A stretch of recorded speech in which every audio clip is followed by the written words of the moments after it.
I think when I think it was 2010 when I was engaging, looking to engage heaven. I had a dream in which an angel came to me in a dream, which is very, very rare, and gave me this verse in Psalm 119.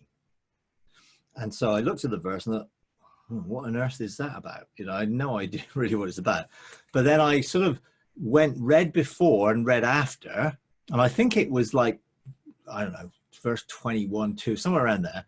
And then I read the first verses up to it, and then I read the verses after, up to verse 40.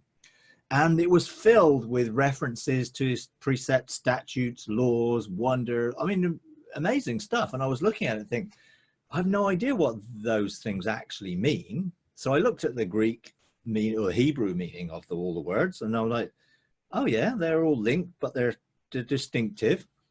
And then I just put that on the back burner. I mean, didn't do anything really with it other than, you know, this is something which is obviously important, but I really don't really understand why exactly at the moment. And then when I started to engage God in the sort of heavenly realms with a view of the governmental aspect of it, all of a sudden, when I engaged the chancellors' houses, the first 4 chancellors' houses were precepts, statutes, laws, and ordinances. And I'm like, oh my word, this is why this is important. So then I engaged each of the houses and I began to get a perception to what is this about? But it was very different from what I would have interpreted just using the words, because now I had an experience that opened up the eternal way how God sees things, how God feels about things, and how God operates in creating things. And so all of a sudden the precepts of God were a revelation of his eternal heart. The statutes of God were the revelation of how he sees things, that is his observation that creates things, and the laws are the principles of how what he feels and what he sees are spoken into existence. And then the ordinances are all of the things that help that come into place, whether they be angels or other things. So I'm like, oh, okay. So everything that I do needs to be based on the preset statutes of laws, because I am part of the ordinances of God to make something happen.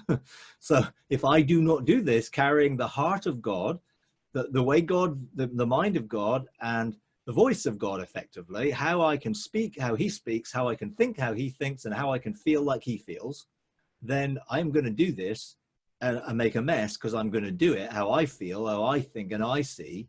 And that's going to be very different from connecting to the eternal now perspective of how God views everything from that perspective. So this really did challenge my understanding of the words that I first looked at in 2010 to in 2013, when I engaged it and had an experience of it, which then redefined what that meant.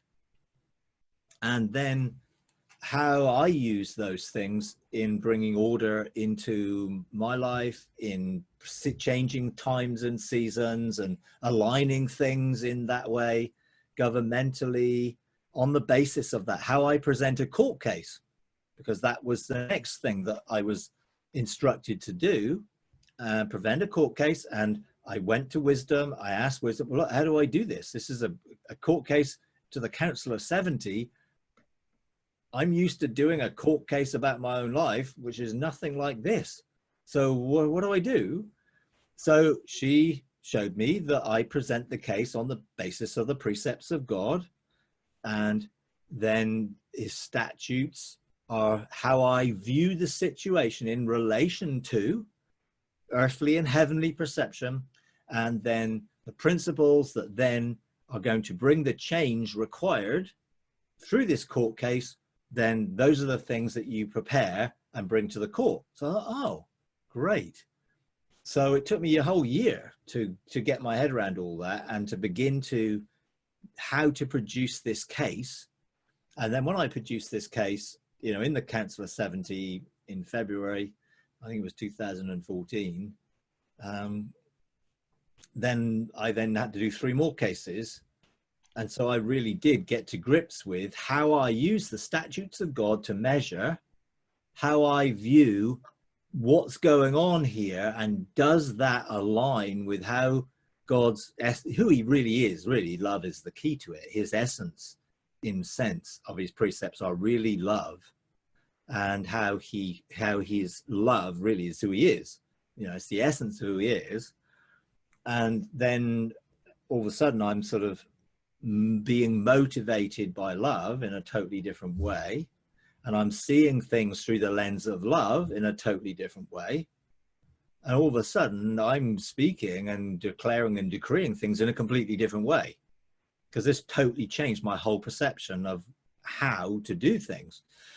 And so then, you know, in terms of the kingdom and how you function, they essentially are the foundation for everything.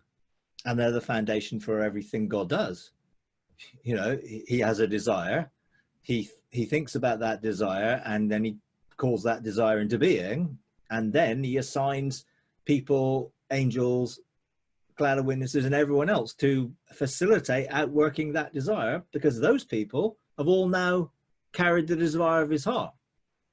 Otherwise, they'll all just be doing works to try and please God, rather than coming out of the relationship that we have with him.